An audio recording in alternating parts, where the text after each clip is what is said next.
Oh, what's going on, everybody? Welcome to episode 509 of FloWrestling Radio Live. Hope you guys had a happy weekend. I'm your host, Christian Piles, joined, as always, by my co-host from Wisconsin, Ben Askren, and a special co-host today, and for a couple weeks. Bracky is in West Virginia till July, I think. So what? Yeah, dude. Man, he's taking around a little tighter ship there in Flo. Listen, item one, Bracky takes no days off and basically works when he's on vacation. This is not a vacation. He's going home, and you can't get him to not work. You can't even get him to. You're like, Bracky, stop. It's the point where we have to get the IT department involved and restrict his back-end access. Otherwise, he will continue to work. What am I supposed to do with that? I see what you're saying, Christian. You're saying that he's actually not visiting West Virginia. What you're trying to tell us, without saying it fully, is that he's exploring alien hour possibilities for the future. Is he on an exploratory mission? We don't know. We're not there with him right now. I know he is in West Virginia. What he's doing there, that's Kyle Bracky's business. But I know he's listening. If you're watching on Facebook, Twitter, YouTube right now, you can thank Stephen Kyle Bracky for that.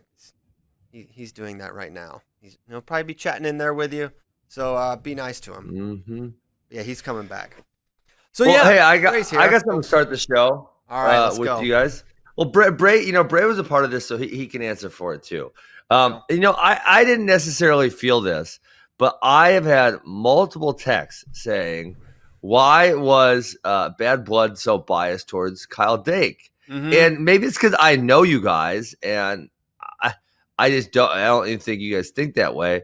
But that I've had multiple people say that, and then I obviously clicked on the comments, and I feel people are thinking that. Yeah, that's interesting. I can definitely see why you would think that. I think because the crux of the Bad Blood and the reason Dake feels a certain kind of way is to tell the story of why does Dake feel this way, you have to give the full picture of what has happened, right? And all these little things, it's like, not that Jordan has clearly proven he's the better guy on an individual head-to-head basis, and he's the better guy internationally, right, through his many accolades. But if you're wondering what, basically the way I conceptualize Bad Blood and the way I think they put it together is like, all right, what got Kyle Dake to this point where he wanted to talk like this towards Jordan Burroughs in front of everyone it wasn't just competitive banter. There was something else behind it. Okay, well, what's really behind this? Why does Dake feel this way? Not saying he should feel this way, not saying Kyle Dake has been wronged, but here is why Kyle Dake feels this way. The second match he lost in 2013, he would have won by actual UWW rules, but the rules that were in place and were known. This is why I throw that out because, okay, well, if Jordan Burroughs knew he was losing, do you know what happens when Jordan Burroughs knows he's losing? Yeah. He sprints at you like a banshee for 30 seconds and he takes you down. Okay, so that's that. Then, I mean, I'm not trying to redo Bad Blood, but all these little things. He almost was the guy at Worlds in 2013. It would have been him. He would have medaled, and then that could have changed everything. Okay, and then he gets hurt, and he's like, "Oh my gosh, now I'm out for a little bit," and then he's got to run the gauntlet again. And he's like, I've watched this guy's not doing anything. I have to beat Andrew Howe and David Taylor and all these guys back to back. That's not fair. So he's complaining about the process. Then he goes up. And this doesn't really have anything to do with it in terms of Jordan, but he goes up and he loses to Jaden Cox by very literally 1 foot. He was 1 foot away from getting the step out that would have put him on the Olympic team where Jaden Cox won bronze. So this guy has been so close with all... Jordan is the best wrestler in the world, pound for pound, during this era, right? And he is so close to getting it. And then he goes up a weight, and he's just so close to making it on the team. It's just like all these little close things. And then in 2017, Jordan's palming his eye and putting his thumb in his eye and all this craziness in a horrible match where you're like, you don't really feel like there was a real outright winner. It was a 2-2 criteria because Dake went on the clock twice. And then 2017, you go to the one change call totally shifted the dynamic in match 2. He was up 3, and a little bit is probably man, I was so close in match 2 in 2017. I was up like 3 points in the second period, and I couldn't close the door. So a little of it is probably like his own frustration with his inability to. But really, what's the Jordan Burroughs story is the counterbalance is, well, Jordan just wins, and then he medals every single year, and he's proven he's the better guy. So you can say the reason it appears that way, I don't think it is actually biased. I think it is, if you're giving Dake's perspective, it is that. And what is Jordan Burroughs' perspective? I've won. I won within the rules. I followed the process and I win, and then I go to Worlds, and every single year I come back with a medal except for one. And the one time, and we made mention of this, the time he didn't medal in 2016, he entered the Open, and he did not win the Open. Dake did not win the Open. That was his opportunity to level the playing field, and he didn't.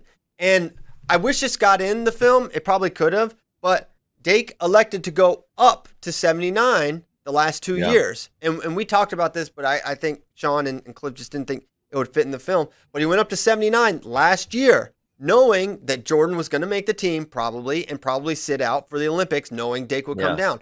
So he chose that, right? But those are the little things that have built in Kyle Dake's head, I guess. And I could see why you would think that is the case, but certainly I'm not biased either way. Yeah, I mean, I kind of see that also. The other thing I see, though, is just that, man, if you took Jordan Burroughs didn't exist, and you said Kyle Dake won this main tournament with the guys he had in them, he'd be like, damn, that was a tough day. That was a really hard day. Kyle Dake had a great day. And so, part of it was obviously you had to kind of tell that story, and that kind of leaves you feeling like, wow, that was a really good day by Kyle Dake, a bunch of times. Yeah, it was a lot of good days, but he couldn't finish the days, and has still not been able to finish the days against Jordan Burroughs. So I definitely watched it, and I was like, yeah. I mean, before it debuted, I was like, I see how this is probably going to be portrayed, but I think it's the only way. How do you balance it for Jordan, in your opinion? Well, I thought the story was balanced. I think the story is that Jordan just keeps winning and winning and winning, and I think that's it, right? That's just the reality.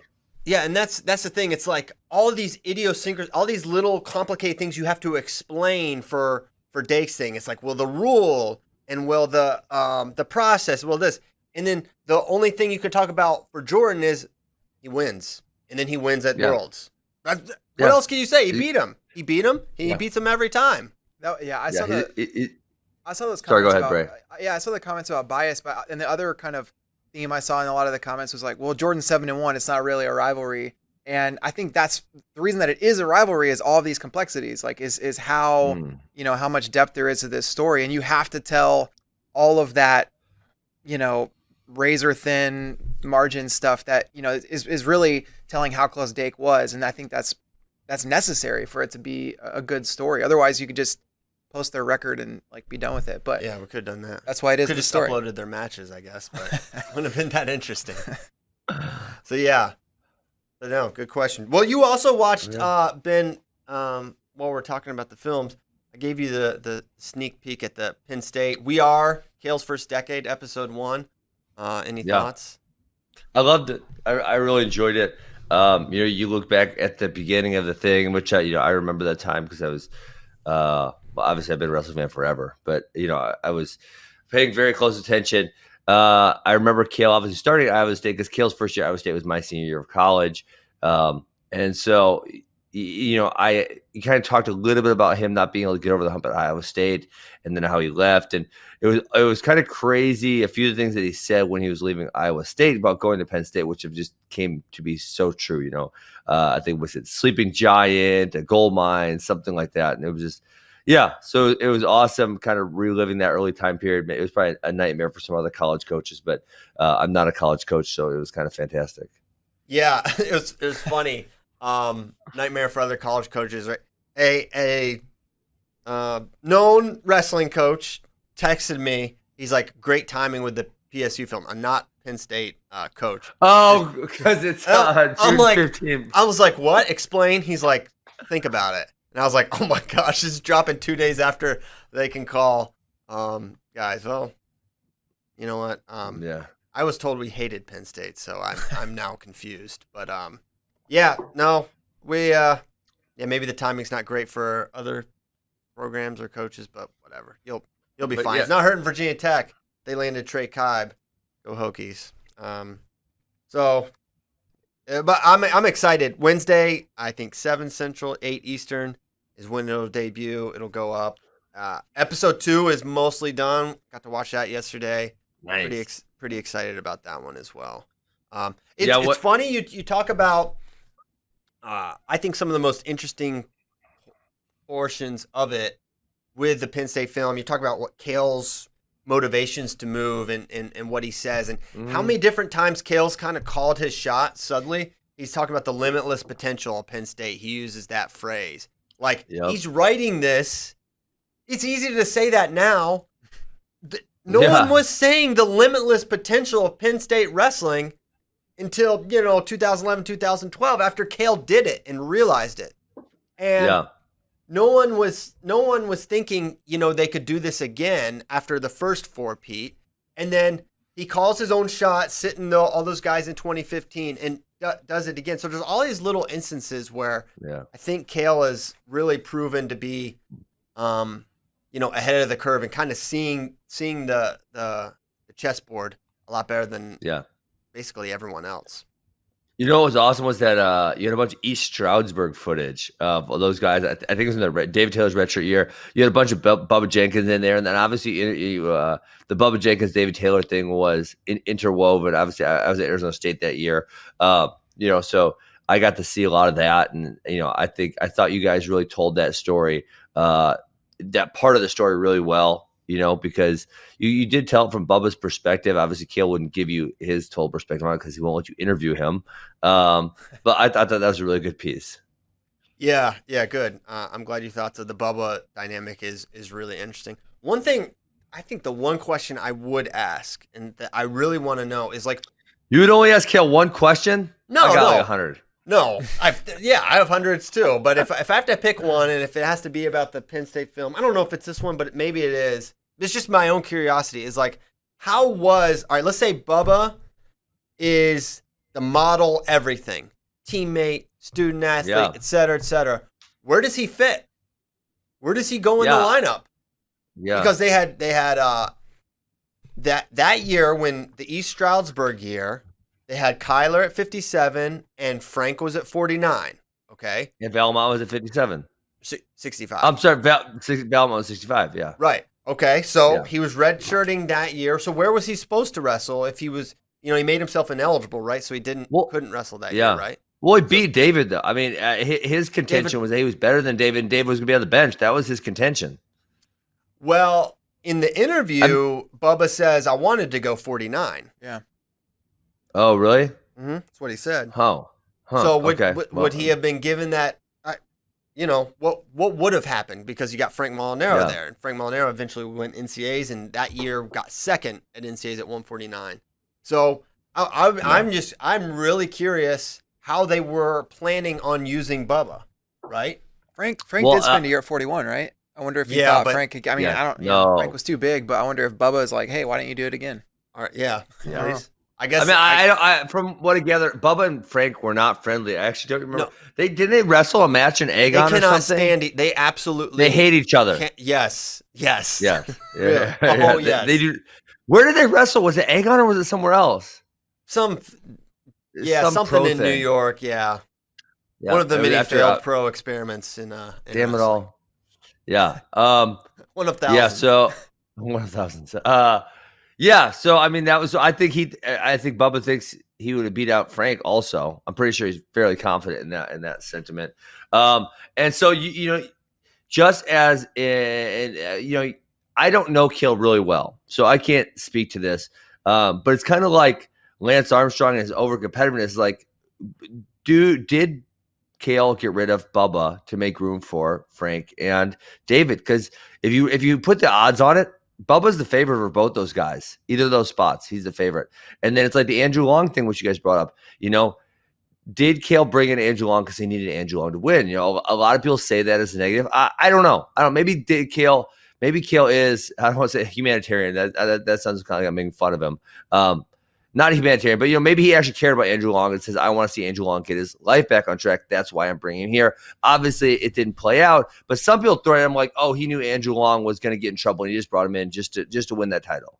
And I don't necessarily know that's the case, but if you want to play devil's advocate, you could definitely assert those two things. Yeah, I think it's one that I think it's always somewhere in the middle. I mean, you have to be naive to think he would. If Andrew Long, if it was a scrubby kid who was doing that, there's no chance. Yeah. So no chance. Yeah. And you see programs do this all the time. You roll the dice. Montel Marion's really good. Okay, he's permanently suspended. Well, he would really help at 141 this year. So the guy's coming back. Andrew Long, yeah, maybe we can help him out. Maybe he'll do better if he's here. We'll see. But certainly he's going to help us, and that's the main reason you bring someone like that in, right? Yeah. And I think, without getting into particulars, because they're these are people with issues, but I think Penn State has a good track record of trying to help kids that are having a really, really hard time with off the mat stuff. And I think they've, in some instances, gone above and beyond. So I like to give the benefit of the doubt in general for people's motives. Mm-hmm. And I think it's somewhere in between. And they brought him in, and they don't win NCAAs probably without Andrew Long. However, I don't think that's their only motivation.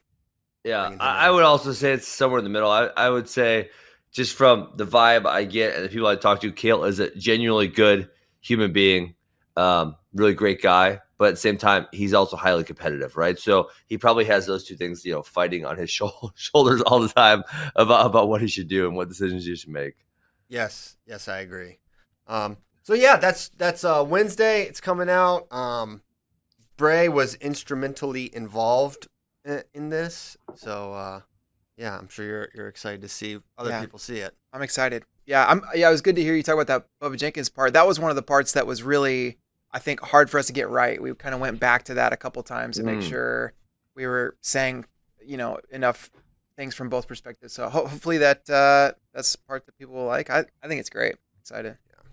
Yeah, I loved it. They nailed it. I was smiling the whole time. It was a blast to watch and do and see it come together. So excited for that. I think you guys are gonna dig it like you dug Bad Blood. Yes. Hey, I got another question for you, Christian, about this Penn State thing. So obviously, like everyone likes to hate winners, right? That they do. So like the Penn State group they're just so they're so fun, right? They have a unique wrestling style. They're fun to watch. Like, what do you think people would say? I don't like Penn State because, right? Besides the fact that they win so much, and I don't want to see them win so much. What would they say about Penn State? Like Iowa kind of always leaned into they hate us, so we're gonna hate them type of mentality. So they were probably really, really easy to hate. They don't do that nearly as much anymore. But what would you say about Penn State? I don't know. What would it be? I don't know. I was thinking about it. I couldn't think of a good one. It's like the little all shucks gee whizzy. Like, just they're so it's almost like they're so clean cut and so proper, and they say the right things. They're so like, I don't know what it would be. Would that be just a jealousy thing also? Well, of course there's jealousy, and any power that's every dynasty is hated. I'm certain they are, and you look for little things. I don't know what it would be. There was always some weird, like, a lot of people didn't like Mark and Bo, and I kind of never really understood that, right? Especially Mark. Bo's that's what we do. I could see that people being like, oh gosh, give me a break. But I don't know. I don't know what it would be. Yeah. I wonder if it's something about like the way that people talk about professional sports teams that have just massive salaries compared to other programs. Like, if people talk about there Penn you State, go. like, that's a good one. They're like it's like the rich get richer every time you see somebody commit to Penn State. People kind of say something like that. These guys, they just get every recruit, that kind of thing. I don't know. Oh, I wonder if it's the feeling of, as a wrestling fan, that my team won't be able to get on top because of this, right? And we'll never get on top. Yeah. But you know what? That was kind of one. They didn't win in 2015, and there was very unlikely they were going to win this year. Although Vincenzo Joseph says they would have won, which is great. Yeah. And I think me and the Penn State wrestlers were probably the only ones still giving them a shot going into 2020 NCAAs, and we'll never know now. Yeah. But you know, that was kind of proven to not necessarily be the case. But it's like, man, is it ever going to end? Kind of thing. I can understand that feeling. Yeah. But everything comes to an end, right? Nothing's forever. Well, who knows? Kale might just be the guy who's able to live forever. We don't know. We don't know. He made the world team after 7 years off or whatever. Who's to say? I think I was gonna say every 7 years he should come back, but he's already missed that window. Yeah. 2011. 2018. Mm-hmm. All right, well, he could come back now. Be fine. 2021. I mean, Kale could easily coach for another 20 years. No problem, probably. He's like Really exactly good. 40. Yeah. 40? Yeah. Coach till he's 60. Yeah. I mean, Absolutely. That'd be what, 30, because he started in 2010 at Penn State, correct? Yep. 2009. Okay. 30 And years. then how many years did he have at Iowa State before that? 3? 3. 3, yeah. Mm-hmm. So he's at like 14 years into his coaching career. Who knows the toll this takes on him? You know, think about the toll it took on Gable. Yeah. Right. Mm-hmm. You know, you've got to coach in a way that is sustainable for 20, 30 years, which, you know, if you do it at Gable's pace with recruiting and wrestling and all that stuff, it's not sustainable. So Kale will probably have to make the appropriate choices, and he probably is, but who knows?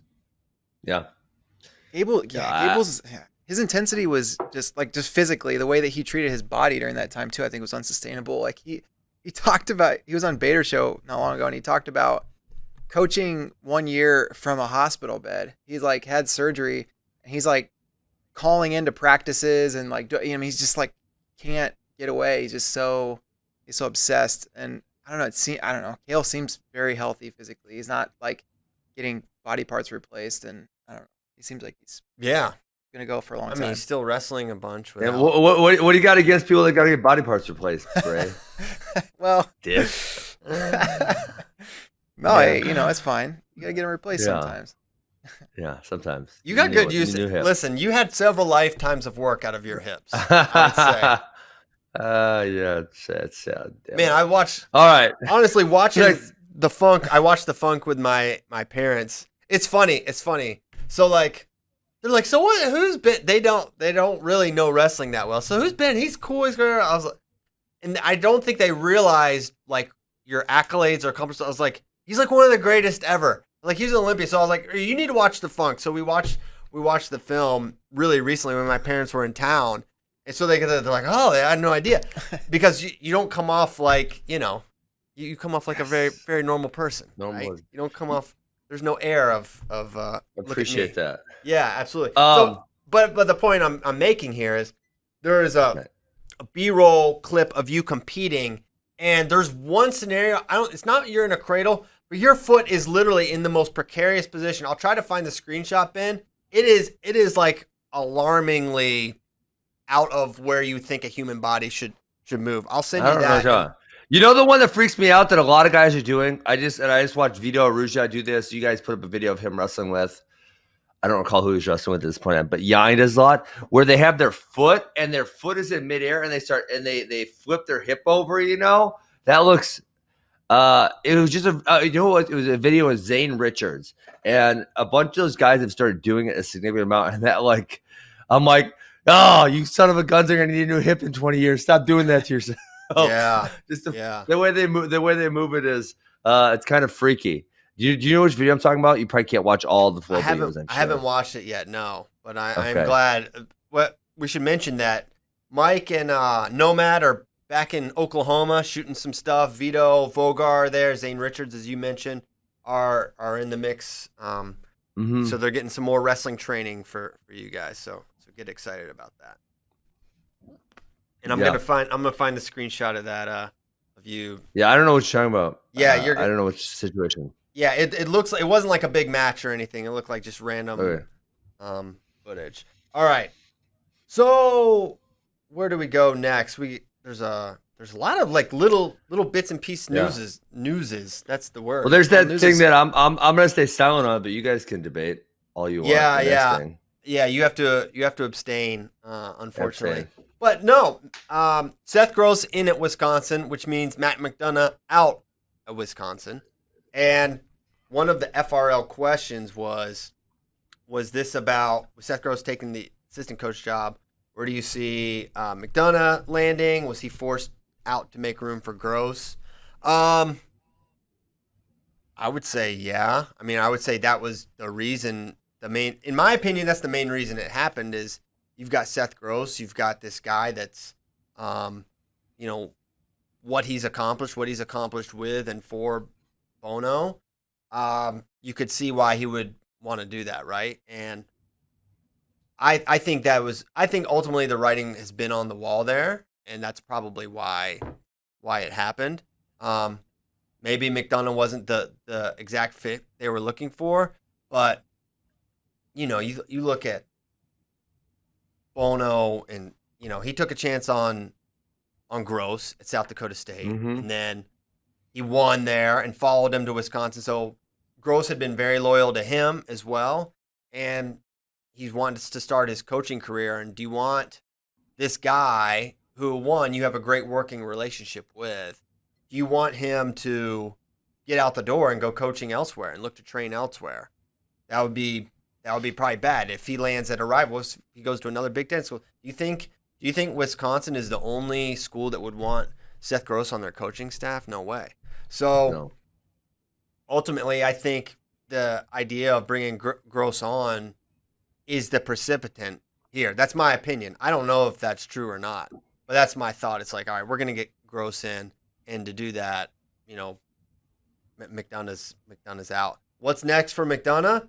I don't know. Like Seth, I think he's a great coaching prospect, and he'll do a great job. I can tell you that he's not really sure what he's doing yet. I mean, I've made friends with Matt and talked to him not all the time, but fairly regularly, and he's not sure where he's going yet. Yeah. Okay. So he doesn't know what he's doing, but whatever it does, I'm sure he'll do great at it. And these are just things, things like this happen in programs. It's not necessarily, it's not bad that Coach Bono did this. It's not a black mark in my mind that McDonough's out there.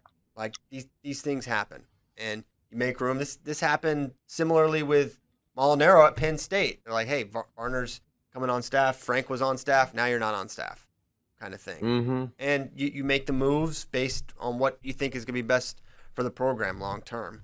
But while we're on this topic, so I had two separate questions about the Gross McDonough Wisconsin thing.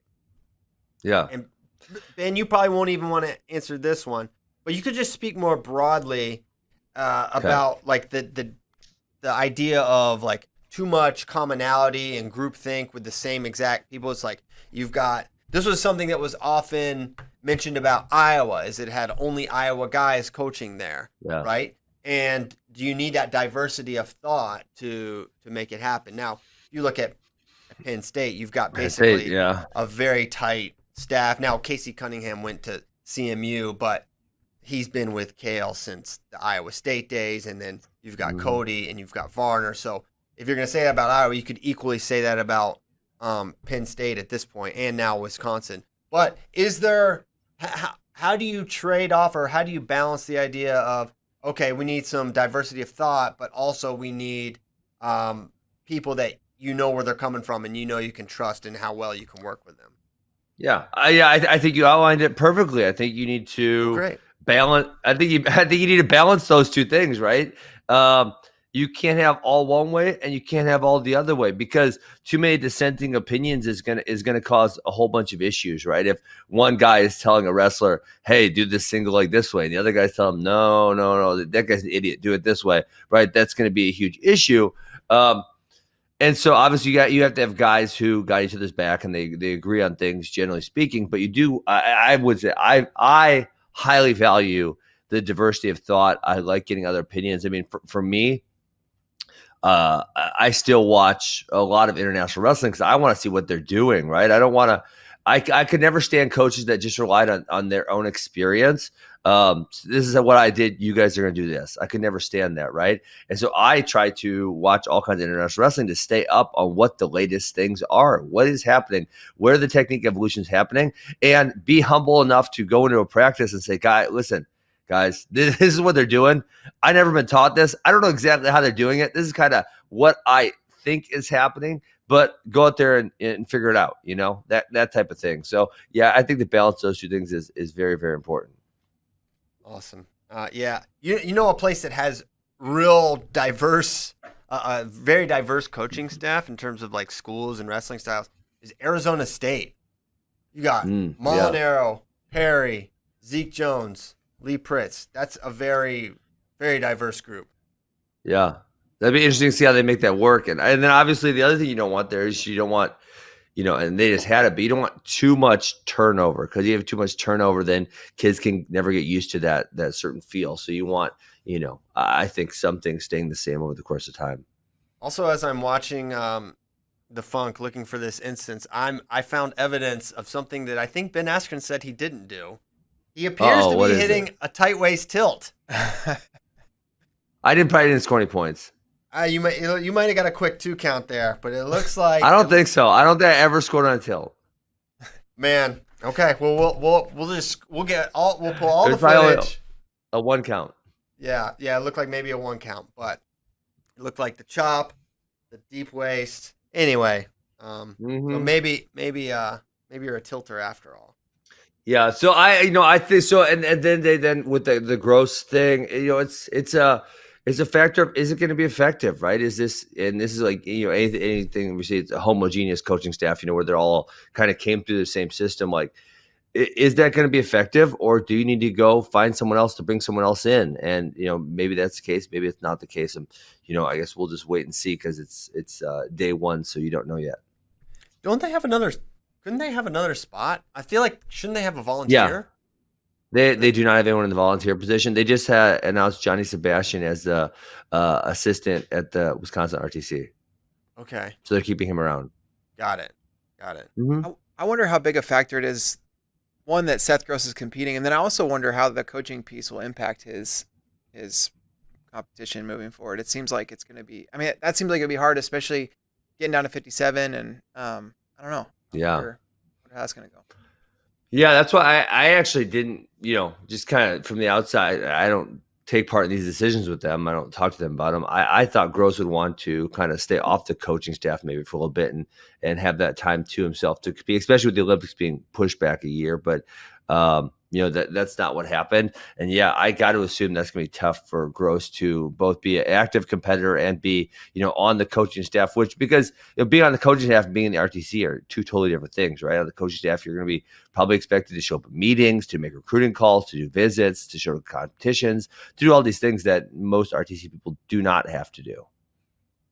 He may have been really interested in coaching for a while. I know when we talked to him right after NCAA's got canceled, and we were asking people, what's what would you come back if you were offered another year? And he was like, no, I'm done. So I wonder if coaching has been on his mind for a while. I wonder if he's like, no, and after this year, that's what I want to do. It's something that made me think. I don't know what you guys. I'm curious to hear which take will be. Well, I got an email confirming that there are in fact people appealing the NCAA decision to not give more eligibility, and it seems like there's a significant contingent of people appealing that. Well, what if there was seniors like, okay, let's say Luke Pletcher, which I don't know if he's in on the appeal or not, right? But what if he got like an RTC job or a coaching job, or like Mark Hall got signed to the Penn RTC, and then all of a sudden he gets his eligibility back? Then he will have taken pay, which is generally illegal for an NCAA eligible athlete. But you said he was out of eligibility, so can he get the job, and then can he go back to having eligibility? Or once they get a job, are they going to say, no, you already got a job, you're out? Like, how's that going to work? Well, I think there have been instances with this where guys have like had to pay back or whatever. So maybe it would be, that would be weird. It'd be really weird. That would be so weird. One, yeah, I think some of these, Mark Hall and Luke Pletcher, are guys that would not come back. Pletcher's on staff at Pittsburgh now. not gonna go back to Ohio State and wrestle. What if he wrestled for Pitt? A coach player. Why not? It's time wrestling had a player coach. That'd be great. Yeah. Why not? Yeah, but no, I don't think he would fit that. But yeah, you're right, Ben. I mean, it does raise a lot of questions. My thought is that the people that are applying for the years right now are mostly not seniors. They're guys that want to. Yeah. They just want their year, right? Like Aaron Brooks, Spencer Lee. But don't you think there's got to be some seniors? I actually would say, besides the guys who maybe have a shot at 4-timers, which is few and far between, I feel most for the seniors, the Luke Pletcher who didn't get a shot to win the title, or the Colin Moore, those type of guys. Yeah. I mean, Seth Gross, you actually feel a little less bad for because he already won a title, right?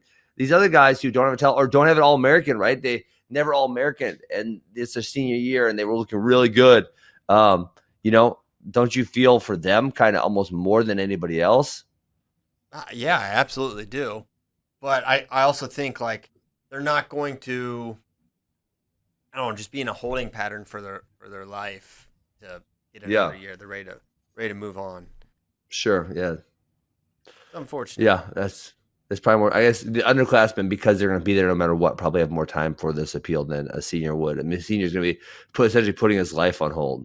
Right. And while we're talking about the 2020 NCAAs that wasn't, there was a FRL question I find pertinent. If Ben had to choose between 2020 NCAAs getting rescheduled for August and never eating ice cream again, which would he choose? Oh my gosh! Why would you people do that to me? Okay, I got. Wow, it's a thought. I love that.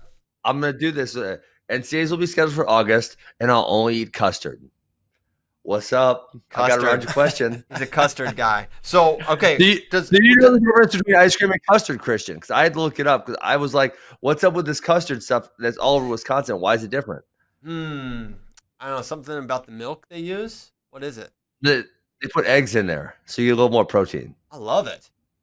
That sounds great. Well, now, here's the thing. I want to throw out froyo. It's too close to me. It's almost a. Well, I said custard. I'm taking custard. I know. Are you taking all frozen? You keep custard. You keep custard. I'm not sure what custard is, but you don't get frozen yogurt. You can't go to those places and make put the Oreos and the gummy bears. Yeah. You're probably who knows what you put in yours. But yeah, frozen yogurt's in the ice cream bucket as well. Have you had frozen custard? No. Oh man, it's just. I mean, probably. Yeah, sure. I'm sure. It's like incredibly rich ice cream. No, you never had it, Piles. Tell him, Bray. You've never had custard. I'm sure I have. But I would say custard and ice cream are. Who knows? The custard shop. The custard and ice cream are way closer to each other than yogurt and ice cream are. Oh man, they're way closer. I think now here's the question: does custard fall under the ice cream umbrella? It very well may. Well, they should have said anything that's frozen, both frozen and delicious, or something like that. No, because a snow cone would not apply. A slushy, a smoothie, I would not involve those. Okay, so I would say snow cones, frozen dairy products. Yes. So if you have to throw out custard, froyo, and ice cream for the rest of your life for 2020 NCAAs, would you do it? Oh God. You can have pudding. That would be. You know what? 2020 NCAAs being scheduled will make me a healthier human being. So let's go for it. Boom! Wow. He really did it. And I like that. You know what I like about this, Ben, is that you didn't immediately take the virtuous choice, right? It's very easy because this is totally a fake thing. You could have said, 2020 didn't say easy. Wow, Ben really loves wrestling. You really thought about the actual choice and what you were giving up. I appreciate it. Yeah. I'm sad to give up ice cream, but I did it. Yeah, I did it. I think you should probably do it now. Just do it for this lifetime, and let us know. All right. Yeah. So there was quite a, I guess the last week, or really since the Kerry McCoy to Stanford or the California RTC happened sometimes when we were doing FRL. I don't know if we got to talk about that at this point. We didn't. Who was the California RTC prior to that? Because I didn't. He asked that too. I don't know. Yeah, I don't know that they had somebody. I know that Nate Engel was in the volunteer spot, and he was also working with a lot of the RTC athletes. But I don't remember them having somebody in that spot. I don't either. but you have to like what Stanford's doing. They're recruiting well, great coaching staff. They had Kerry McCoy, who's instant, difference maker on the international level. And plus, I mean, you've got a Division I head coach in a supporting role there. I think he's going to be a good resource for Coach Borelli and company. Now, was Kerry at Stanford at one point in his career? I thought he was. He was the head coach there, right? Okay. I knew he was there. I sure realized he was the head coach. Yeah. So we went from there to Maryland after. I want to say he was the Olympic coach in 2008, and I want to say he wasn't there very much because he just took the job at Stanford, and he was like moving and whatnot. Got it. He was. He was head coach. Head coach of Stanford. Yes. Yeah. 2005-8. So no, he was moving out of Stanford in 2008. So where did he go? He went to Maryland, right? Was it that? Yeah, I guess it was around that time. Coach Santoro went to Lehigh, and because Hudson Taylor he had both. He had Coach Santoro and Coach McCoy. Yeah, I remember that. Yeah, so he was moving to Maryland in 2008. Wow, that doesn't now I feel old because that didn't seem like that long ago that Kerry went to Maryland. We're getting old, Ben. There's nothing we can do about it either. Son of a gun. You're the first one to get a hip replacement of my friend group. I gotta admit. You know who the greatest Maryland wrestler of all time though is Headlock Sheptalk. I'm reading this article, and they literally on Wikipedia says Jimmy Headlock Sheptalk. Thank you, Robin Ficker. Robin Ficker. That's an influencer, man. He really was. I mean, this guy was notorious for heckling MJ. Listen, Spade's been trying to get some Wikipedia entries changed, and it's not a gimme. It's hard to do. So for Ficker to get Headlock Sheptalk written in stone there on Wikipedia, he's an influencer. He really is. I haven't seen him as much recently. Yeah. Hopefully you guys should do a full film on Robin Ficker. Oh no, I don't know about all that. Maybe a few other people first. Yeah. Yeah, I think there's some other people in line there. But you know what? Ficker's on the depth chart there. A lot of people asking about the Citadel. I know it's the next on the list. A lot of people asking about the Citadel job. Hey, my question is to you is it's a military academy, so it's free college, right? Or no? No, I don't. It's not a service academy like Air Force, Army, Navy. It's like VMI. So no, I think you'd have to pay to go there. Okay. But it is like a service academy. So Bray is looking up the tuition and fees. So I'm curious for Citadel. But the fact that there is some. Yeah, there are about $30,000 a year. So that's actually not terrible compared to some places. I can't believe that's not terrible now. Hold on. Chris, if you got kids, you better start saving. No, they better get smart. That's in state actually. Out of state. Oh jeez. But they have different tuition rates for freshmen, and then price goes actually down as a sophomore, junior, and senior, which is interesting. Transfer as a sophomore. Yeah, that's good. So yeah, Rob Scherling. The HJ always threw me off. Coach HJ's out. But man, you look at they had some great seasons at Citadel. I think it was 20. They had some top 25 finishes. They had a handful of All-Americans, but the last few years have been pretty rough there. And so Coach Scherling is out. I know I'm saying it wrong. I'm sorry. But a lot of questions on who could step in, who's a good fit there. I'm not really sure. But it's a place where it's shown you can win. You can have good teams. Mm-hmm. I think the Citadel is a solid draw. It's a good school. So I think this could be a good thing for the program. They recruited Mongolia really well. Yes, they did. For a while. They had Ugi, they had Turtatog, Lovsendorsh, who weirdly I can say eat more easily than Coach Scherling. Yeah, that was quite impressive, Christian. How you nailed that name. It's actually a little easier, but anyway, I think that's I don't know what the precipitant for that decision is. You would assume it was their down performances relative to what they've had, and I hope that it's a signal that the Citadel really wants to win. Yeah, Oogie, that was a fun guy to watch right there. Dude, he was wild. He would do everything. Yeah, Yes, everything. Was it Reno TOC that year? I think he had Mangrum in the finals, and it just was like, they're just flying all over the mat the whole time. Yeah, that guy's great. So, that's that. As we move on down the news, Mark Hall to the Pennsylvania RTC, which is a great get for them. Something I think we discussed, maybe a couple weeks ago. I think Nomad mentioned that he thought that was going to happen, and ultimately Mark Hall reunited with Coach Slay. I think the plan is Mark graduates in December from Penn State, and then really? Yes. Oh, I didn't know that. So he'll remain there till then, I believe, is my understanding, and then move to Philly and begin to work to make the 2021 team at 86 kilograms. And I think, the weight for Mark Hall is often like one of the first things you talk about internationally is he had so much success. Wait, 86, he's going up? Yeah, dude. He said in like 20.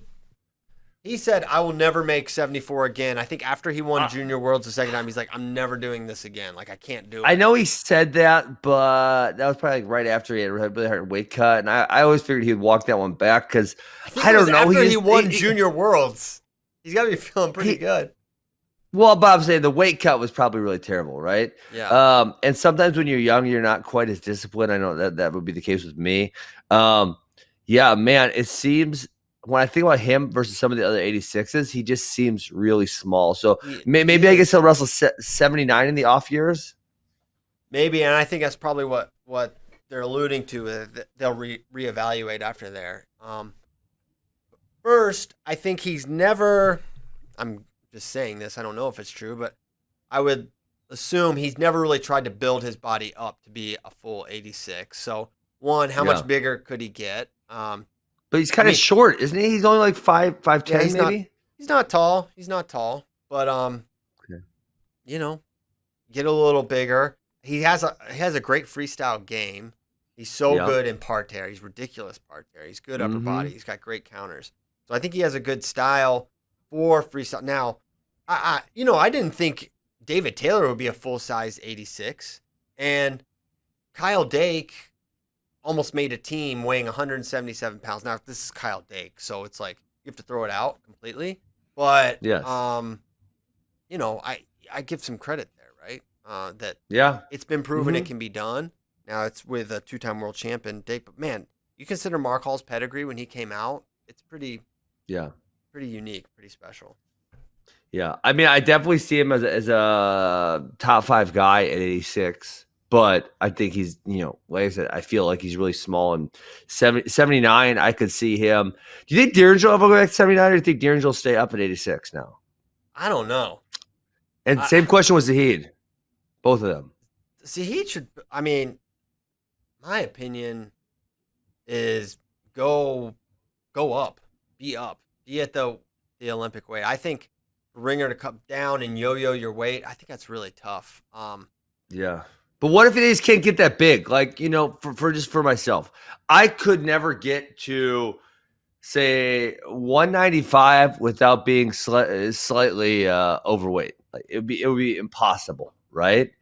And so it's like, okay, I won't say it'd be forced, but it wouldn't be all that hard for me to make 79 kg, right, and wrestle there and then go up, because listen, I'm only going to be, say, right, if I'm full, it's lean, if I'm working out really hard, I'm going to be maybe maximum 188, something like that, right? 187, 185, so somewhere in there. That's going to be my the biggest I can get while still being lean. So, from there, I miss a few meals and I sweat a little bit and then I make 79 kg. You see what I'm saying? And I don't know that those guys are the same size as me, but I'm saying for me, I could have never got to 200 pounds without being fat. It's impossible. My body does not get there. Well, maybe that's you can.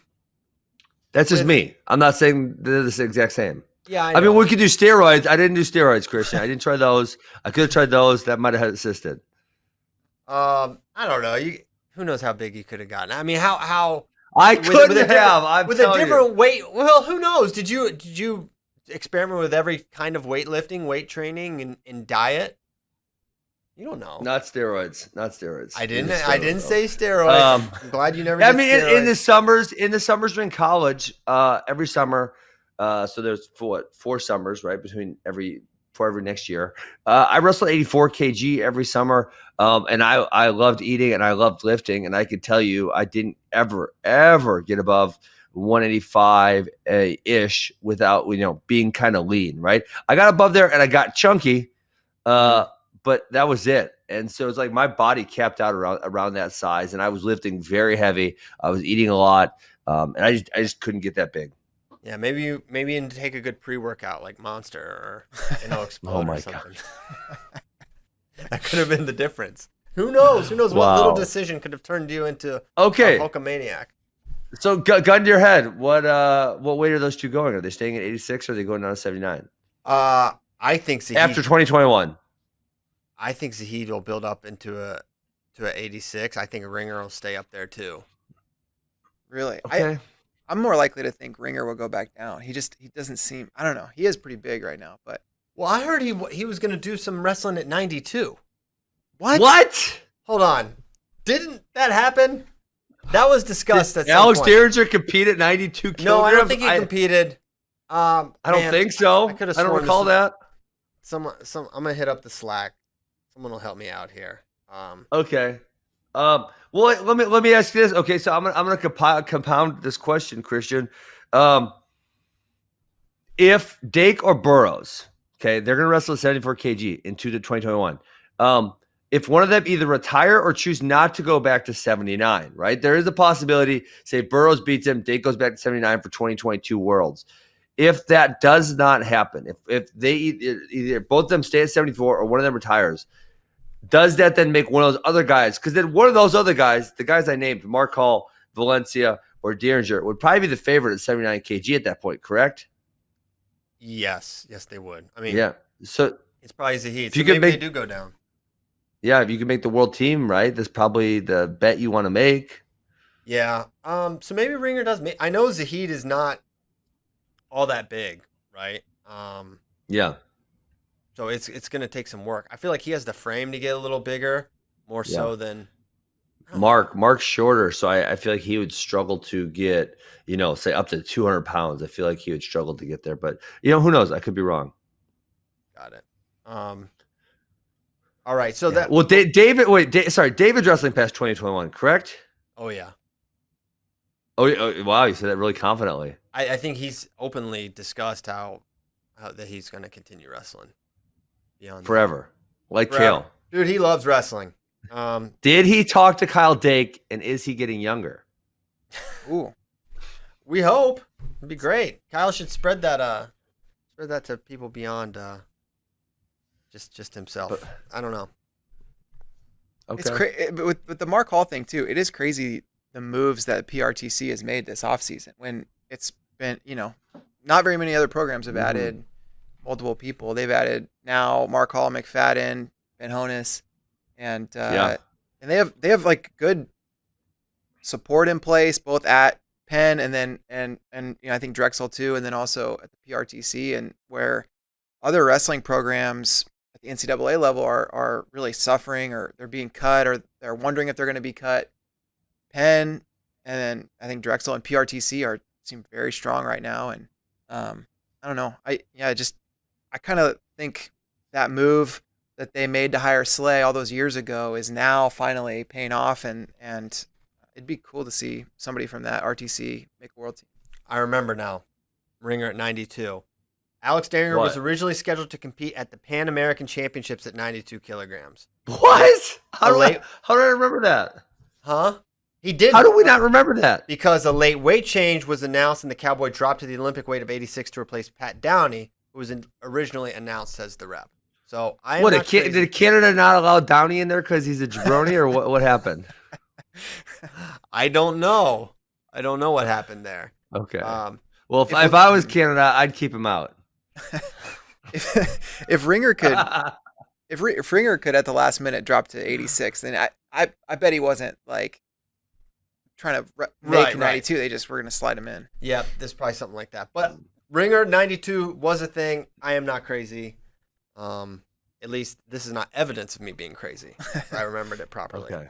So that's great. And I know Mark has plans of working with the inner city kids at Beat the Streets Philly. I think that's awesome too. And I think that's also a big part of the draw to him to the Pennsylvania RTC. So it's not just the wrestling opportunities and working with Coach Slay again, but also I think Mark has a real heart for helping people. And so that'll be a great storyline to follow for Mark. So wish him well, but he's got to hit the books apparently. He's not done with school yet.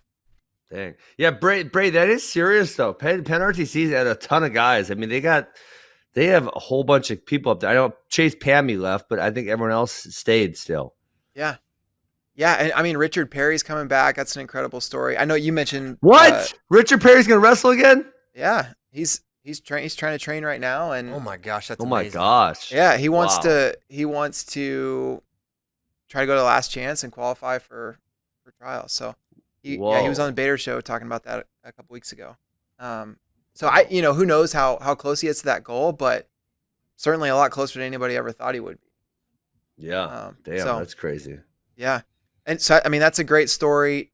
Slay was on last week, and he talked about how big that Beat the Streets Philly piece is to their whole RTC. I know McKenna's getting really involved there, and it's one of the first RTCs that I know of that like sort of dedicated themselves to an organization or a purpose, and that that's a great, I think, fit for people that want to help support the communities. And so they're doing things a little bit differently, and it seems like it's paying off. Absolutely. Love it. Love Beat the Streets. Okay. Chandler Rogers to Little Rock as well as Bear Hughes. Chandler Rogers, all right, let's quiz Ben Askren. Ben Askren, do you know where Chandler Rogers was last year? I think he was at Oklahoma. I'm sorry. Wasn't he at the OTC doing Greco? No, you're actually close. He was he was the director of operations for Air Force. Oh, that's close to RTC. I think I counted. I'll give you. I didn't realize that. So shout out to Ben Askren for knowing he was in Colorado because I did not realize that. I was actually just talking about Chandler Rogers last night at practice because he has a great add-on series to The Assassin. What is it? Describe it intimately. Well, okay. Well, I don't have a partner here. Okay. So obviously, okay. Why I created The Assassin was because everyone was going flat because I would cradle them all. So they would just go flat and say, "You're not going to cradle me." Okay. So I created The Assassin, walk around and boom. The problem is if they build their base, you can't assassin them anymore. You have to do some type of transitionary move, right? There has to be another move that goes along with it. Well, he does this thing where he hooks the back ankle. So he has a 3-piece series. If they come up, he got a neck whip to go to, right? Which he pulls their ankle out so they have no post back there. He can elevate the ankle, drive into them, put them on their side, and then walk over them. Or he can pull it into a cradle that because he has their ankle hooked with his back leg. So it's a pretty fantastic series as an add-on to The Assassin. And obviously that was a position he got quite a few falls from. So yeah, I love the evolution of technique and how it goes. Yes, indeed. And he was one of him and Darmstadt, I think, are the two most prominent assassins in college wrestling the last few years. So yeah, Little Rock continues to build. They had a great first season, in my opinion, last year. And Bear Hughes, NCAA qualifier caliber guy. Chandler Rogers is going to help out a lot there. So Coach Harrisman doing a nice job in Little Rock. They've got Bianchi's, right? Those are your guys, right? Max is their main coach, right? They go to his academy. So they're there. Well, Matt, the youngest one, is going to be a senior. He's going for his 4th state title here in Wisconsin. Joey and Paul are there at Little Rock. Nice. Yeah. Isn't this edition of Chandler Rogers also an addition of a whole new position at Little Rock? He's not replacing anybody, right? Like they're adding a new coaching position to the staff. Oh, okay. Is that right? I believe that's right. Well, I don't think anyone's left. I think it was just Arizman and Maldonado before Rogers. So I think this is also good news that like Little Rock is continuing to add more support of their program, and it's a great sign. And I think Maldonado is a great assistant coach because he helped build that the NAIA program in Florida where he was coaching before, so he knows kind of the ins and outs of building a program. But now you got to get a face people recognize. I think that's going to help with recruiting. I think another guy that's on the mat every day, and I think it's great. Good addition. Yeah, I agree with that. And then the other thing that's fascinating is both the prominence of former Oklahoma State wrestlers as coaches. It feels like they're freaking everywhere. And then it's really funny to me how they stick together too. Like, right? That's Neil Arisman bringing in 2 other Oklahoma State guys. Coleman Scott, we've seen him bring in Oklahoma State guys at UNC. Pendleton didn't bring in any Oklahoma State guys, I don't think, did he? No, it's I don't think so. Kasoy, Imar, and Engel. Yeah. But there are a lot of Oklahoma State guys now coaching at the Division I ranks, so John Smith has done a good job at that. But Kasoy, coached by Papalizio, went to. Oh, you tied it back in. There you go. It all connects. Yeah. I'm working on a John Smith coaching tree article, and John Smith has 8 Division I head coaches that wrestled for him. Wow. Dang. So he's making moves up the coaching tree ranks. Okay. Hey, how about this break? Could you guys do this? What Division I head coach has produced the most future Division I head coaches? That's a good question. I think it has to be Gable. It's got to be Gable, right? Yeah. He has 19 head coaches. 19 head coaches. Wow. Yeah, it's got to be him. Yep. Yeah. Yeah, it's a pile. Huh. I wonder if there would be any one of the really, really old Oklahoma State coaches. I got Moran up here, Tristan, who went to Oklahoma State for 3 years. And I was talking about the best. I said, Kale's got to be the best, but John's got to be, I don't know, 3, 4, or 5, like the best Division I head coach of all time. And Moran started bringing up freaking Ed Gallagher, and I don't even know the other Oklahoma, some really, really old Oklahoma State coaches. I'm like, dude, stop. You can count them in Oklahoma, but they don't count for me because that was before anyone remembers. Anyone really followed college wrestling. Who are the old ones? Now hold Gallagher, on. maybe? Did you just say that Kale is the best D1 coach of all time? I don't know. Maybe I was saying Kale or Gable. I don't remember what I was saying. But the discussion was the discussion was. I mean, he might be. I wasn't debating. The statement was, where does John Smith fit? Right? And I said, well, he's behind Gable and Kale, in my opinion, for sure. And after that, I think you can make an argument for him at number 3. That was my statement. And then Moran started saying, well, what about I'm blanking on these guys' names, dang it. I need to have these guys. One of them was Ed Gallagher. I wonder how someone like Bobby Douglas fits in there as well. Yeah. Well, he only won a couple NCAA titles. So, I mean, if you're going by NCAA titles, you can only, there's only a few people that fit in there. True. Oh, he brought up Myron Roderick. Oh, yeah. Myron of Croton. Who else did he have? Ed Gallagher was one of the guys he brought up. It was just like all these old Oklahoma State guys. And I was like, just stop. Myron Roderick. He must have won a ton of titles back in the day at Oklahoma State when they were winning all the time. Mm-hmm. Yeah. Let's see. Were any of his dynasties broken up by wars? Because if so, I kind of it's definitely a different era. That's true. Okay. Let's see. So by the end of his career in 1969, Myron Roderick coached 7 team champions and 20 individual champions. 7 NCAA titles. Do you know how many individual champions Gable coached? Oh, God, who knows? In 21 years. 45. Oh 45 champs in 21 years. I wonder how many total titles, though. Like, how many individual titles? Like, well, no, that's what I mean. 41 no, titles. Or 45 titles. 45 titles. Okay, got it. I don't know how many of those came from different wrestlers. But. Got it. Yeah, that's quite a few champs.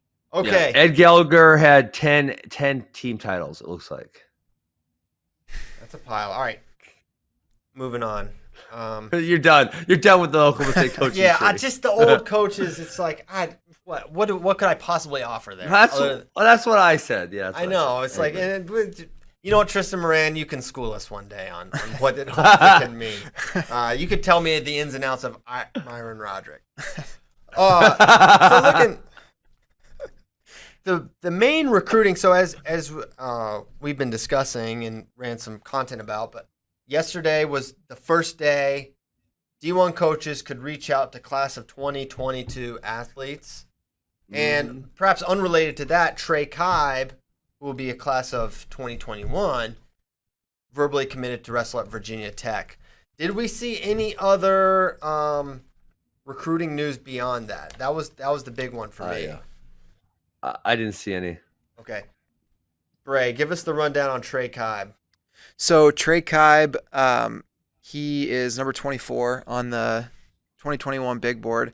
He was committed to Penn State before his state tournament.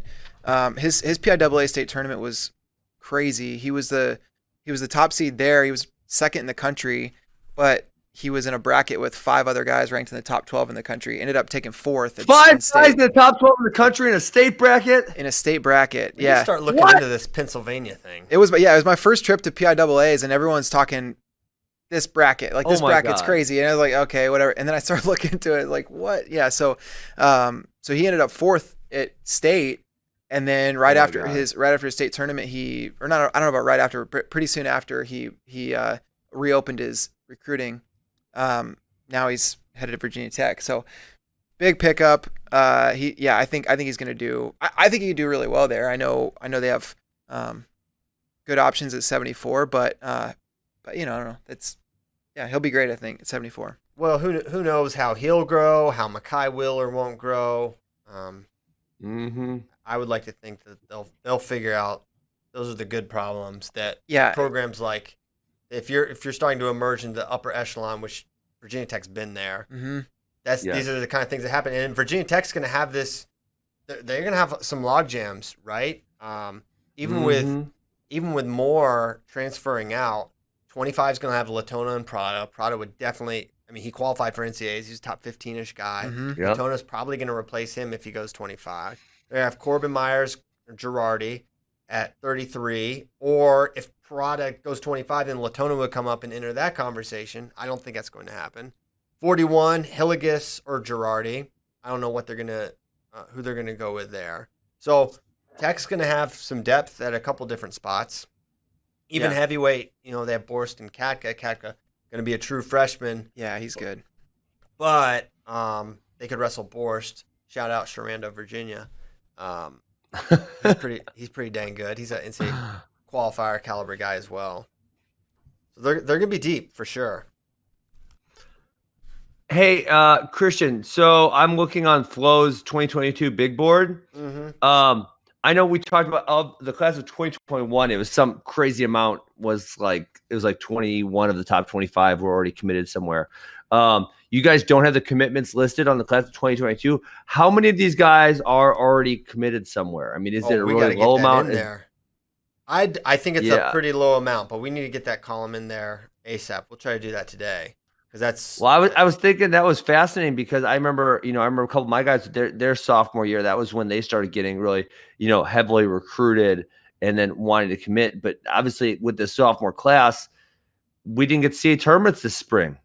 Right. So it's like college coaches got to be saying, the college coaches have to be saying, let's wait and see, right? We're not seeing any tournaments. We haven't seen these guys. Most of these guys competed at a national level since the fall of their sophomore year. And if you think Keegan O'Toole would be a great example. Hey, fall of his sophomore year, Keegan O'Toole went freaking 2-2 at Super 32s. Yeah. Maybe 3-2. Not good. It was not good either way. Well, to me, the way I think about it is like, okay, if I'm a coach, if I'm a non-blue blood, if I'm not a Penn State, Iowa, Oklahoma State, it's like, why don't I shoot my shot that I've got my eyes on what might be the next Keegan O'Toole or the next, this kid's going to be great. Let's go for it here instead of wait until everyone's sure. Once everyone's sure, then everyone's in on them, right? So I see it as an opportunity. I don't know. I'm the furthest thing from a D1 coach that exists, but I see that as an opportunity for a quote lesser program to step in there and maybe land a blue chip before they're blue chip and get a verbal and land someone that is under the radar, right? Brad Key's saying that Seth Shoemate, I think, is the only one he says committed to Ohio State, and he's committed. Wow. To Ohio State. There's one. Yeah. So there's only one. That feels like crazy to me. I feel like if we would look retrospectively at other years that would have been way higher, but obviously without tournaments, I think people are a lot more hesitant. And then also kids are probably saying, maybe I can do better. Obviously besides, right, your top couple are saying, hey, I can do better and get more money. Just give me another couple tournaments. Yeah. I like this class too. I think it's going to be a fun one. I really like Jesse Mendez, one of my favorite guys. He's going to be fun to watch coming up. So, yeah, only one guy, number 4. It's a big one, Seth Shoemate for Ohio State. But, yeah, recruiting going to be fun to watch. It's definitely going to be a very different year from what we're used to seeing. I don't know if it'll be like no news all summer and then, boom, in the fall when stuff opens up, we see more, or maybe we get a couple big chips off the board early. Yeah. I don't know. Yeah, it's wild. Okay, want to go to some questions from friends, then get on out? Yeah, let's do it. Okay, here's a fun one. Who has the best super duck of all time? Bubba Jenkins, Joey Dance, Kenny Courts, or the option is Jeff Rutledge. Look him up. Because I don't know who Jeff Rutledge is. All right, look him up. I'm looking him up. This is from Bailey Brown at Dan's Brita Filter. This is a frequent FRL asker, question asker. Hold on. He's got his own. Whoa, he's got a couple highlights that pop up right away. One, Jeff Rutledge career highlight. Next one, Super Duck highlight. So he has his own highlight video of him just hitting Super Ducks. This is going to be great. I'm not going to watch Jeff Rutledge Super Duck a bunch of bums. Give me a break. That's the thing. You got to, but even like Bubba Jenkins, who, like, to me, the effectiveness of a Super Duck is all about, are you hitting it on guys that are like, really bums. Good, right? Or bums. Or you could say bums. Okay. I'm trying to, I have to be so careful. No, guys, it's not Jeff Rutledge. It's not Jeff Rutledge. I'm ready to rule out Jeff Rutledge. Joey, it's interesting. It's two VA boys at the top of the list for the Super Duck supremacy. Bubba Jenkins and Joey Dance. Maybe something pretty super about the old Commonwealth. I think we're throwing Kenny Courts out, right? Because I think Kenny Courts out. I am unaware of a vintage Kenny Courts Super Duck. Yeah. Maybe he was hitting them in the Central Dauphin days. I don't remember them as well. I watched a lot of Kenny Courts. But Bubba and Joey definitely hit him. It's like, but who hit him against the best guys? Joey, was he hitting it that much in college? He was more of a misdirect low single guy. Bubba would hit it, but it would never be against the best guys. So I don't know who it would be. Well, because it's hard to hit a Super Duck against the best guys because they just don't fall for it. You're right. Would you get Super Ducked? You seem like the never. best wrestler. I tell kids, it's impossible. I will never get Super Ducked. If I get Super Ducked, I will freaking hang my shoes up. It's like it's so easy, Christian. If they Super Duck you, you just freaking don't sprawl and you just turn around and sprawl on them the other way. Okay, well, I've never been Super Ducked. Simple, I'll why retire. Is it I will retire. Why does it happen? Because they're bums. Not always. I mean, Joey hit it at Super 32. You may say, well, that's a high school. He was hitting it against good guys at Super 32. I can't remember exactly who. But he Super Ducked good wrestlers. Yeah. You know what? I remember Sonny Young Super Ducked Morgan McIntosh when he was fixing his headgear. I remember that. That was wild. That was Morgan a great should retire then. Well, maybe that's why he. You know what? After that Super Duck, he eventually would beat Jaden Cox there. Man. Are you sure it was a Super Duck or was it like just a regular duck? It was a Super Duck. There was no touch. No touch. Okay. No touch from space? From way out. It was left field. It was right at the end of the match too, right? Yeah. I mean, what? Yeah. It was in that Minnesota Penn State duel. Hey, listen, I'm not going to call it pretty. It's not like Bubba or Joey Dance like smooth and fast, but it was technically a Super Duck. That was a wild match, and that whole duel was wild. I went back and watched that because going through for this Penn State doc stuff. That was that 2011-12 season, and all of a sudden Penn State in November wrestles Minnesota, and Minnesota beat them. And that match was a big reason that Minnesota won that duel. You know who else used to hit it a lot? Chris Perry used to hit a Super Duck a lot. I remember it was like the 2008 through 11ish or not 7 through 11. Because Flo was just posting Super Duck videos all the time. I was like, everyone is hitting these Super Ducks all the time. It was like a real phenomenon. Now you don't really see anyone. I think because did you start teaching your team like all you drilled for warm-ups, Christian, for your team was Super Ducks? Never. You want to know why? You want to know why? Really? No, why? It was like. I mean, I watch it so much, and I was like, man, it'd be kind of sick to learn this, right? It'd just be like, and I could never ever, unsurprisingly, learn it or even get close to hitting it. So I was like, well, we're never going over it. We were very, very basic, except on top where we would use some Ben Askren cradle series where we would roll across our backs, which in Buffalo Gap was very rare. I think cradles are basic. I do too. I always argue with people. Listen, human beings have been wrestling for roughly 3,000 years. If you want to, take account of the people wrestling in the Bible or whatever, it's been a very long time since people were wrestling. And the greatest move we've been able to come up with 3,000 years of humanity is a cradle. I think it is kind of the best move. I kind of actually agree. I think it's the best. Very diverse. You can hit it from a lot of situations. It ends the match, right? Doesn't it score you a couple points to end the match? Yeah, that's my argument, people. If you know a better move, let me know. Yes. Well, I think a single leg's pretty good. It's pretty good. Average move. Average move. Okay, so wait, I don't know who has the best super duck, but we know is it's a Virginian, and it's not Jeff. You got to vote. Pick one. Joey. Who do you pick, Bray? Split the tie. I'm picking Bubba. Darn it. Yeah. Oh, that's fine. There we go. Bubba's was great. Okay. Very good. From Christian Piles drinks chunky milk. I never have. Because it's easy to not drink chunky milk. You just have to smell it. We've been over this. You think Michigan is a home for... What? You might have drank chunky milk. Never happened. Never happened once in my life. Never happened. Do you think Michigan is a home for Kurt McHenry? Or could we see him enter the portal? Medley has 2 years remaining. Ragusin should come in as a full-size 125-pounder. Well, we don't know about Ragusin if he's going to be that. Well, I don't think so. I do think so. I think Michigan is the home for Kurt McHenry. I think he's going to grow, and I think if you agree that he will grow, I think he will be the best guy in that room, and he will start. You think he's going to beat out Jack Medley or what? Eventually, yeah. But will he be able to do it next year? Will he get the Olympic red shirt for next year? Maybe. I don't know. Yeah. I think they have options there, and man, Michigan. Look at Michigan. One thing is really, but think about this, and I remember talking to Coach Bormet about this at one point. It's like they've had a lot of guys with a lot of depth that sit the bench that don't ever make the lineup, or they're not long for the lineup.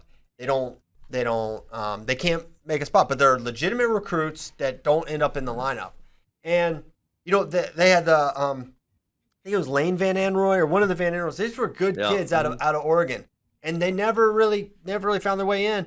And basically, it's like we invest in all these guys. We treat them all really well, and they want to stay. And it's Michigan, and it's a great place to go to school, and they're treated well, and they feel valued, so they don't leave. So I think people will,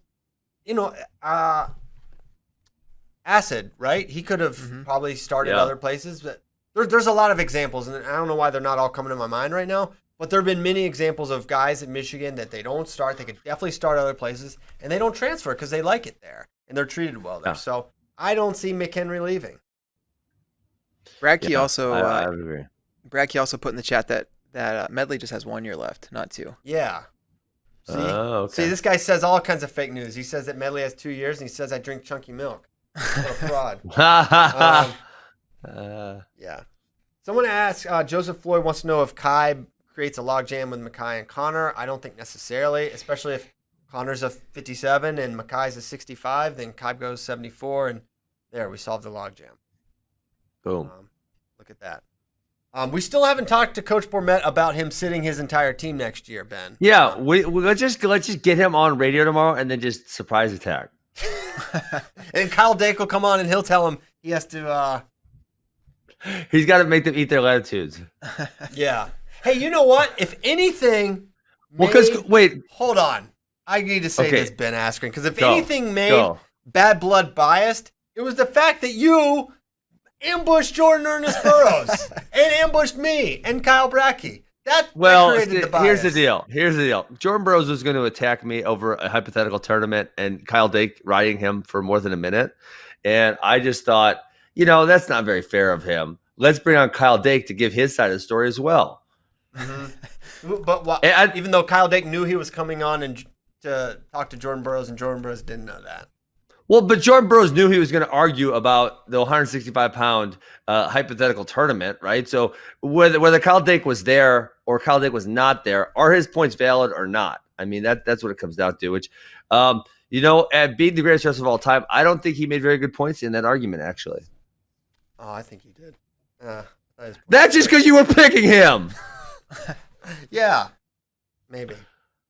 Okay. I was right. Hey, so Ann Arbor and Cornell are at roughly the same latitude. So Kyle Dake maybe could become a nutritional advisor for Michigan. So maybe we should have them on at the same time. Mm-hmm. All right, Coach Bormet, hear us out. We're trying to get McHenry up to 125. I know you have world-class facilities and weight training, but Kyle Dake's going to talk to you about Kurt eating to his latitude, and then he's going to get really big and strong and win titles for you. For the great state of Virginia, Kurt McHenry's from Virginia. Loudoun County. What if one of the new features in Cornell renovations of their facility is like a hatch you can open up where you can just bury your food right in the ground, right in the facility? That could be. That could be. I think that'd be great. All right. For or against high school cutting weight classes, Ben Askren? Hold on, I'm googling latitudes. Oh my goodness, guys! Ann Arbor is 42.28 and Ithaca is 42.4. I was pretty damn good on that guess. Wow. Right. Let it never be said your powers of latitudinal estimation are not strong, Ben. It's only long been discounted. And I said, guys, he's pretty good. It's only 4/10 of a latitude. Yeah. Different. 4/10 of a lat. Wow. No, not even 4/10. 0.12 hundredths. 0.12 hundredths. Oh, really? I thought there was a 0.4 and a 0.8. I'm confused. It was 0.28 and 0.4. Oh. Oh, yeah. Yeah. Okay. Mm-hmm. All right. 0.12 latitudes. Okay. Wow. We know that's very close. All right. Ben Askren, are you for or against high school cutting weight classes? You know what? I'm against it for the state tournaments. I thought would be a great compromise, Christian, that I thought people could do, because mostly the complaint is that there are dual meets which are non-competitive because of forfeits. I think what they should do is create some type of option, maybe do it by conference, right? So your conference can elect maybe, an eight weight class layout or a 9 weight class layout for your in-conference duels. But I don't think anyone's ever said, that weight class at the state tournament is really terrible, we should just do it, right? It would be more like a shoe. So that's kind of where I think would be the best option, and I think that could satisfy parties. Got it. You're getting kind of warbly there, Ben. But yeah, I agree. So my internet slow? It could be. Did you bury your internet? Because that could be the problem. No, connected, I believe. Why don't you hang up and rejoin the call? Why don't you do that, and I'll cover for you. So did he say 8 weight classes for high school? I think. Hey, buddy. Yeah, I hear you. I said 9 or 11 per for a conference, where they could choose a lesser amount for the conference duels.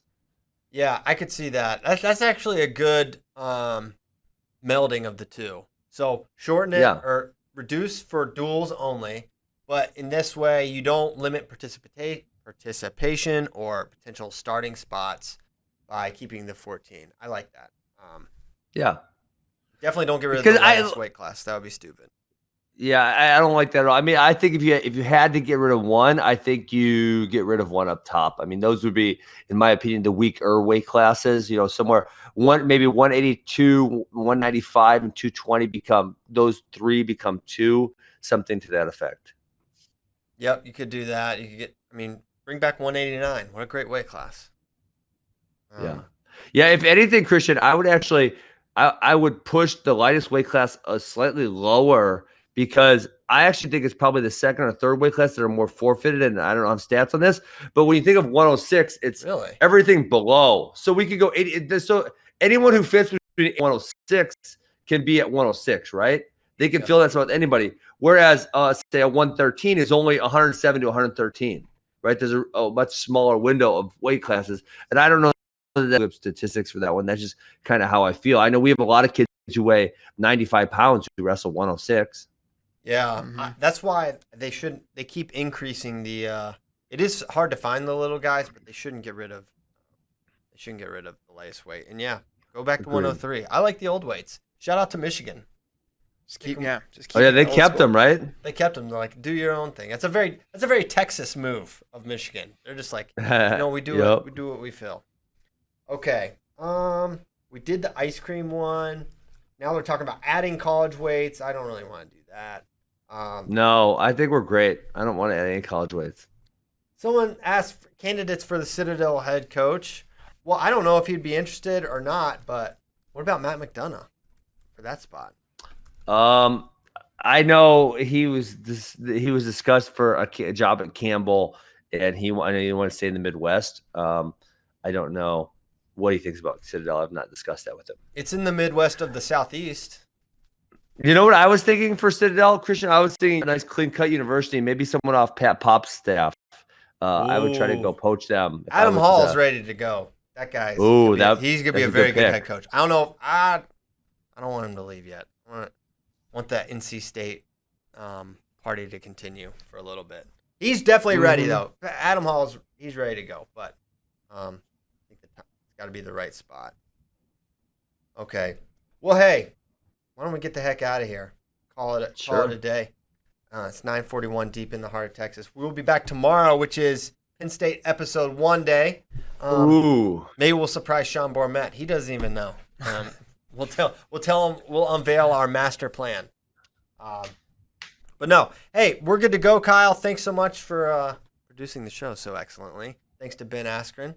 Thanks to David Bray for filling in for our buddy Stephen Kyle Brackey, who's listening and giving us real-time updates in Slack and making sure I'm not crazy about Daringer wrestling at 92. Always appreciate the backup there. So that's it. We'll see you next time, which is tomorrow. Happy Tuesday. Peace. See ya.